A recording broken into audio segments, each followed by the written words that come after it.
Salut les replayers, on se retrouve pour une nouvelle vidéo. Aujourd'hui, c'est le 3e épisode de notre série En route pour l'Euro 2024 et vous voyez le coq derrière nous. Aujourd'hui, on va se consacrer à la France. Anderson, est-ce que tu es chaud? Écoute, je suis chaud, Cocorico, hein, vive les Bleus, vive l'équipe de France, hein, vive le RN aussi apparemment. Non, je rigole bien évidemment, je rigole. Allez voter, la France insoumise, voilà. C'est important. Message politique, oui.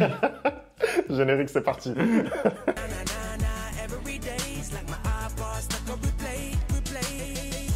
Allez, on va commencer Anderson cette vidéo en se concentrant sur la liste. La liste effectuée par Didier Deschamps. Il a retenu 25 noms, pas 26. Hein, je comprends pas pourquoi d'ailleurs. Didier, hein, toujours Didier, toujours à côté. Toujours, fais jamais comme les autres. Fais jamais comme les Ça, autres. je comprends pas. Tu as la possibilité de prendre un dernier joueur, tu le fais pas. Peut-être qu'il garde Karim Benzema.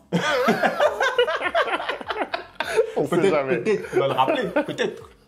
On sait jamais. En tout cas, voilà, vous découvrez la liste à l'écran et donc une liste qui est totalement cohérente par rapport à ce que Deschamps a fait sur ses derniers rassemblements, Anderson. Totalement. Je pense que c'est la liste la plus évidente de toutes les nations qu'on a faites. Il n'y a aucune surprise, vraiment. Tout ce qu'on a vu. Ouais, mais bon, allez. Pour moi, c'est pas des surprises. Bref, tu vas en parler. Je suis désolé, la liste, elle est totalement cohérente par rapport au dernier rassemblement qu'il a fait. On retrouve bien évidemment Upamecano et Konaté qui devraient être titulaires en charnière centrale. On retrouve Koundé. Le nouveau peut-être de la liste, c'est Ferland Mendy hein, qui a fait une grosse saison avec le Real Madrid et du coup qui logiquement est appelé en équipe nationale qui pour moi ne méritait pas ces non-sélections qu'il a eues pendant tant de rassemblements. Je ne sais pas ce que Didier a contre lui. Au milieu de terrain, on retrouve également aussi Kanté. Peut-être que c'est ça qui te dit que la liste n'est pas tant attendue que ça. Mais en soi, pour moi, c'était pas non plus logique qu'il en sorte. Je suis désolé. Hein, c'était pas logique parce qu'un footballeur va en Arabie Saoudite, ça ne veut pas dire qu'il n'a plus le niveau, surtout quand c'est Kanté. Peut-être du fait de ses blessures, mais pour moi, ça ne suffisait pas. On retrouve Kanté dans cette liste-là. On a aussi la présence de Zahir Emery qui sort d'une grosse saison avec le Paris Saint-Germain, hein, qui finalement va faire l'Euro et non les JO avec les espoirs. Donc bravo à lui. Et devant, pareil, c'est du vu et du revu. On a le nouvellement madrilène Kylian Mbappé qui est heureux depuis sa signature, hein, qui n'arrête pas d'afficher un grand sourire aux entraînements. On l'a jamais vu sourire autant depuis 4 ans. C'est simple.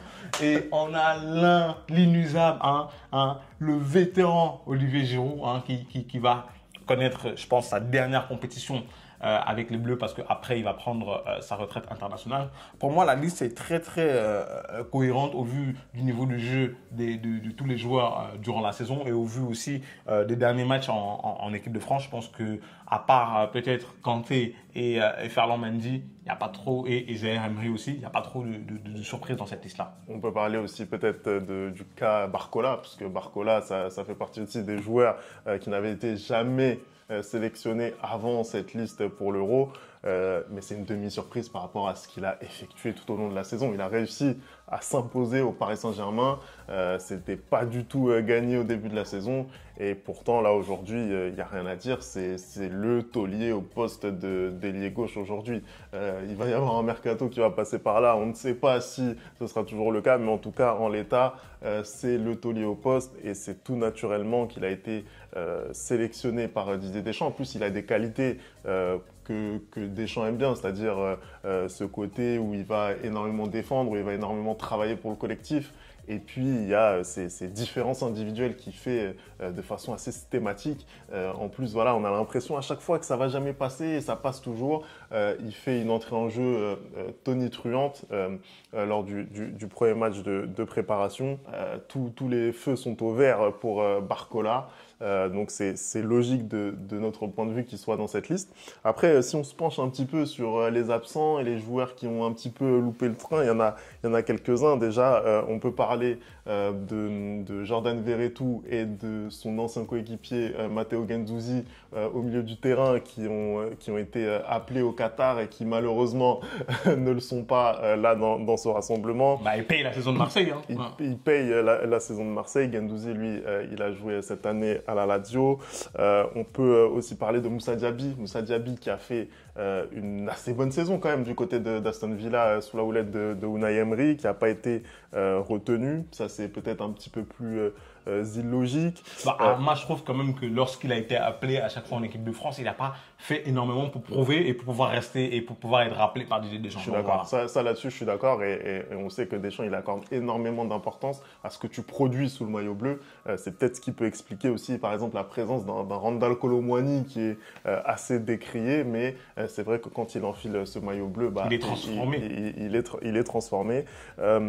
Pas également de Jean-Claire Todibo qui a été quand même assez régulier avec Nice, mais qui ne joue pas des rencontres d'assez haut niveau, à mon avis, pour taper dans l'œil de Deschamps. Et lui aussi, il est passé énormément à travers en sélection. Hein. On se rappelle de ses naufrages en équipe de France. Pas de Dizazi non plus, qui n'a pas été appelé. Pourtant, il a eu du temps de jeu avec Chelsea, mais ça a été des fortunes diverses. Je pense qu'on a un supporter de Chelsea dans les commentaires qui va nous dire pourquoi Dizazi n'est pas appelé. Et puis peut-être aussi, pour continuer de parler de Chelsea, Nkunku qui était peut-être un petit peu juste pour pouvoir postuler. Bref. Voilà, sinon pour le reste, tu l'as dit, c'est une liste totalement cohérente de Deschamps. En ce qui concerne maintenant la composition attendue de cette équipe de France, on a deux schémas et deux configurations en fonction de si la France a le ballon ou pas. Écoute, je pense que déjà la configuration de base, celle qui va tout le temps être affichée en début de rencontre, peu importe l'adversaire, c'est un peu celle qu'on a vue face à ce match nul là contre le Canada, ce 4-2-3-1 avec en double pivot Kanté et Kamavinga. Je pense que c'est vers ça aujourd'hui qu'on est en train de s'orienter, parce que déjà Aurélien Tchouaméni est juste physiquement, il n'a pas encore repris l'entraînement, il est pour l'instant ménagé. On a aussi Rabiot qui n'a pas joué du tout dans les 2 derniers matchs, donc je ne vois pas trop comment Didier Deschamps va le titulariser. Dans ce 4-2-3-1, du coup, on aurait en défenseur gauche, bien évidemment, Théo Hernandez, on aurait Konaté et Upamecano en défense centrale, et à droite, bien évidemment, on aurait Koundé, je l'ai déjà dit, double pivot Kanté, Kamavinga. Et devant, c'est peut-être là que ça va être compliqué, parce que la pointe haute de ce trio au milieu de terrain, c'est Griezmann, bien évidemment, qui va pas sortir de ce 11-là. On comprend qu'Antoine, quand c'est en équipe de France, c'est le taulier. À droite de Griezmann, tu auras un Dembélé. Et là où on a des incertitudes, c'est quant à la position de Kylian. Je pense que il va être quand même sur le flanc gauche. Hein. Pour moi, il sera attaquant gauche dans cet Euro-là. Et devant, on ne sait pas si ça va être Marcus Thuram ou Olivier Giroud. Mais quand on regarde un peu les dernières animations offensives, tout porte à croire que ce sera Marcus Thuram devant. L'autre formation qui peut être possible, je vais te laisser en parler, Femi, c'est un 3-4-3 un peu, qu'on a vu notamment lors de la victoire contre le Luxembourg. Voilà, donc c'est les deux formations que l'équipe de France peut aligner. Oui, au final, ça reste un petit peu dans la continuité du 4-2-3-1, mais on se retrouve avec un dispositif un petit peu asymétrique, avec un Théo Hernandez qui prend un peu plus son couloir qu'un Jules Koundé, par exemple, puisqu'on sait qu'il a moins de facilité avec le ballon. Après, effectivement, sur ce que tu as évoqué là à l'instant, peut-être en défense centrale, une incertitude de mon point de vue, c'est William Saliba qui vient maintenant s'incorporer dans cette rotation, qui a gagné beaucoup de points de mon point de vue lors de ce rassemblement. Il est fort de sa saison extraordinaire avec Arsenal. Et quand tu vois ce que produit notamment un Upamecano avec son club du Bayern Munich, ou même un Konaté qui a perdu peu à peu sa place à Liverpool en fin de saison, tu te dis que peut-être une place à prendre. Après, en équipe de France, ils sont présents. Je suis désolé. Non, c'est vrai. Pour moi, la hiérarchie en équipe de France, elle est claire. Il arrive en 3e, William, aujourd'hui. C'est Saliba qui doit gagner sa place, clairement. Mais en tout cas, Deschamps, il a montré par le passé qu'il savait trancher dans le vif. Ah oui, clairement. Il a montré qu'il Il fait pas de sentiments.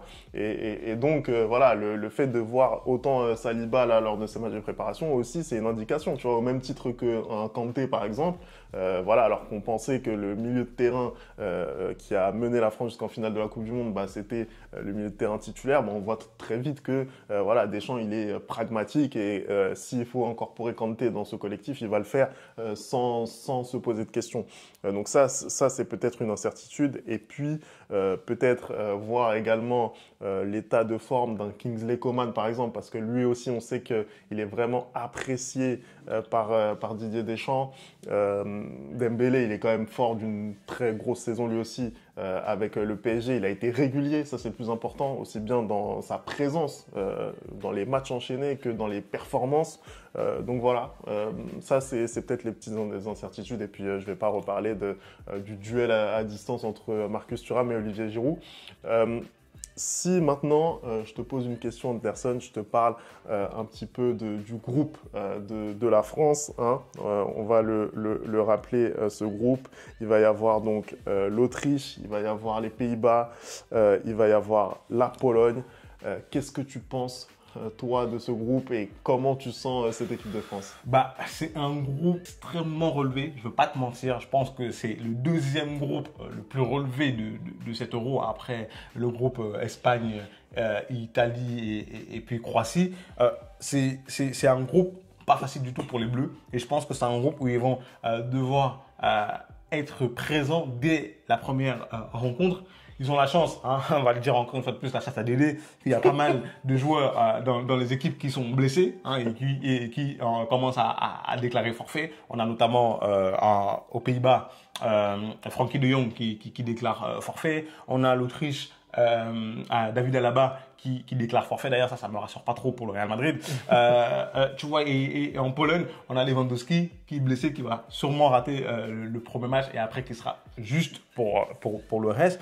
Mais dès le départ, ils affrontent l'Autriche, ensuite les Pays-Bas et la Pologne. Donc ça veut dire que les deux premiers matchs, pour moi, c'est les matchs les plus compliqués pour l'équipe de France et ils sont obligés d'être au niveau directement. Sinon, ça ne va pas passer. Parce que surtout quand tu regardes les derniers matchs de l'équipe de France, des grosses équipes leur ont posé pas mal de problèmes. Ils ont perdu contre l'Allemagne. Le match contre le Canada, un 0-0 très terne, il ne m'a pas du tout convaincu. Et on a débriefé sur cette chaîne la rencontre contre le Luxembourg où je t'ai dit que même ce 3-0 là ne m'avait pas satisfait et ne m'avait pas convaincu. Et la preuve, c'est que j'ai juste après, le Luxembourg a joué, je crois, contre la Belgique. Et là, l'équipe belge, eux, se sont fait plaisir, tu vois. Et moi, j'ai pas aimé cette prestation française. Et j'ai l'impression que l'équipe de France dégage moins, justement, cette impression de puissance et qu'elle avait peut-être avant l'Euro, justement, 2020, où elle partait vraiment sereinement et que elle arrive à l'Euro, il s'est passé ce qui s'est passé, elle a perdu.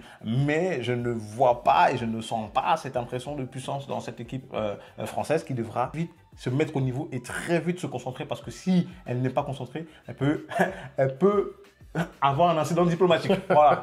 Le pays n'a pas besoin de ça. Le pays n'a pas besoin de ça. Là, je peux pas être plus d'accord avec toi, clairement. Mais après, sur ce que tu viens de dire, finalement, c'est un peu ce qui caractérise cette équipe de France. Hein, quand on regarde un petit peu là, dans son passé récent, tu faisais allusion à l'Euro 2020 qui s'est joué en 2021. Ça a été peut-être l'équipe de France la plus dominante peut-être de ces 20 dernières années. Ça a été vraiment l'équipe vraiment l'équipe ultime dans cet Euro 2020, mais malheureusement ça a fait patatras. Et moi je me demande après ça fait patatras sur une séance de tir au but. Sur une séance de tir au but, après avoir mené 3-1, tu te fais reprendre. Bon, on va pas refaire le match, mais en tout cas voilà, ça ne passe pas contre la Suisse. C'est une contre-performance, surtout compte tenu des joueurs qu'il y avait sur le terrain.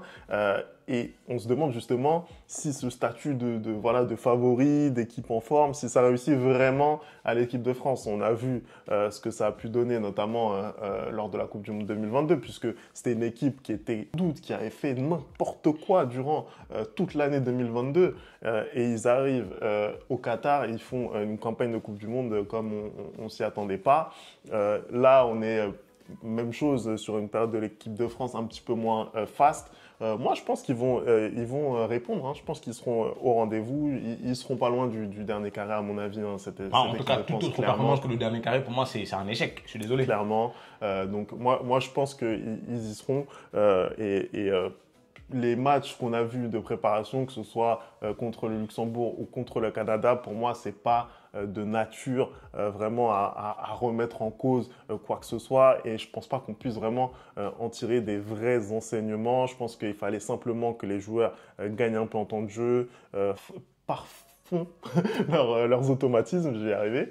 Et voilà, c'était pour moi le plus important. On avait une équipe du Canada aussi qui jouera la Copa América, qui jouera d'ailleurs son premier match contre l'Argentine. Donc ils vont avoir besoin vraiment d'être tout de suite dans la compétition. Pour eux, c'était logique de tout donner et ils ont bien fait d'obtenir ce match nul contre la France. Maintenant, je vais te poser une question, Anderson. Qui, selon toi, est le joueur à même de faire basculer cette campagne européenne pour l'équipe de France? Tu sais bien, Femi. Je sais très bien. Ça me fait mal de dire son nom. Tu le sais très bien qui est le joueur. Hein. Moi, je ne sais pas. Tu le sais bien. Moi, je ne sais pas. Mobutu. Mobutu, c'est Mobutu, oui. Tu veux que je dise son nom, c'est Kylian Mbappé. Voilà, c'est Kylian Mbappé. Je pense que les espoirs de l'équipe de France, une fois de plus, encore reposent sur ce gamin-là. Pour moi, si Kylian Mbappé fait une excellente Coupe d'Europe, la France va aller loin. Si ce n'est pas le cas, je ne pense pas que pour le coup, Didier Deschamps osera le mettre sur le banc. Et donc, du coup, je pense que ça peut mal se passer pour l'équipe de France. Mais pour moi, la clé de cette équipe de France, clairement, c'est Kylian Mbappé. Parce que ils seront, pour moi, je pense qu'ils vont être au niveau. Et même s'ils ne sont pas au niveau, les remplaçants seront au niveau. Donc, vraiment, aujourd'hui, si tu as besoin d'un finisseur, tu as besoin d'un tueur, tu as besoin d'un élément clé, d'un élément X, c'est lui, clairement. Je suis moyennement d'accord avec toi parce que moi, je pense que Kylian, voilà, il sera au niveau. Il sera au niveau comme il l'a toujours été en équipe de France parce que, je ne sais pas, les conditions lui sont un petit peu plus favorables, parce que aussi, tu représentes le pays. Tu dois beaucoup plus donner par définition que pour ton club. Mais pour moi, il sera au niveau. On le voit déjà dans des meilleures dispositions là, durant les matchs de préparation que ce qu'on a vu toute la saison avec Paris. Je pense qu'il sera au niveau. Par contre, ce que je pense, que la véritable variable d'ajustement de cette équipe de France, je suis désolé, c'est Antoine Griezmann. Et encore une fois, il est toujours autant sous-coté. Pourtant, c'est lui, pour moi, qui décide des succès, des défaites de cette équipe de France. À chaque fois que Griezmann a été moins bon, et là, je pense notamment à la finale de la Coupe du Monde 2022 face à l'Argentine, l'équipe de France se noie, tout simplement. L'équipe de France se noie et c'est lui l'âme de cette équipe de France, c'est lui le cœur du réacteur, j'ai envie de dire. Est-ce que c'est pas l'inverse? Parce que pour moi, j'ai l'impression que tu sais très bien que voilà, je le porte pas plus que ça dans mon cœur. Moi, j'ai l'impression que c'est plus quand l'équipe joue très bien que lui joue très bien. Et j'ai l'impression que c'est quand l'équipe est en difficulté que lui aussi est en difficulté. Et c'est l'inverse pour Kylian Mbappé. Parce que pour moi, clairement, dans cette finale de Coupe du Monde, l'équipe était en difficulté. Et c'est Mbappé qui a réussi à les remettre dedans avec ce triplé incroyable. J'ai l'impression que Antoine, bien évidemment, il est toujours transfiguré quand il joue en équipe de France. Ça, je ne vais pas mentir, hein, que je l'aime ou que je l'aime pas. C'est une vérité. Quand il revêt le maillot de l'équipe de France, c'est un autre joueur. Et moi, j'ai l'impression qu'au contraire, il va selon les humeurs de l'équipe, en fait, tout simplement. Alors là-dessus, je suis vraiment pas d'accord. Les pénaltys de Kylian en finale, il faut les mettre. Hein. Encore une fois, je vais pas cracher là-dessus. Il faut les mettre, c'est très important. On sait que voilà, c'est la pression ultime pour un joueur de football, donc il faut vraiment les mettre. Mais voilà, sa contribution, de mon point de vue, elle est, comment dire, voilà, c'est pas la même chose dans le jeu que peut le faire Griezmann quand il est vraiment au top de sa forme. Et en l'occurrence, ce match-là contre l'Argentine, Griezmann il est passé à travers et ça s'est vu tout de suite. En tout cas, on verra ce que ça va donner pour cette équipe de France lors de cette compétition. Vous n'hésitez pas d'ailleurs à nous dire ce que vous pensez de cette équipe de France, s'ils sont capables pour vous d'aller chercher enfin l'Euro après 24 ans d'attente. Merci d'avoir regardé cette vidéo. On n'oublie pas les bonnes habitudes, @le replay foot. Vous nous dites ce que vous pensez donc de cette équipe de France. Et nous, on se retrouve très vite pour le prochain favori, le dernier épisode. On va aller dans le pays où on mange très mal. Où on mange très mal, mais il fait bon vivre. Allez, à plus tard. Ciao.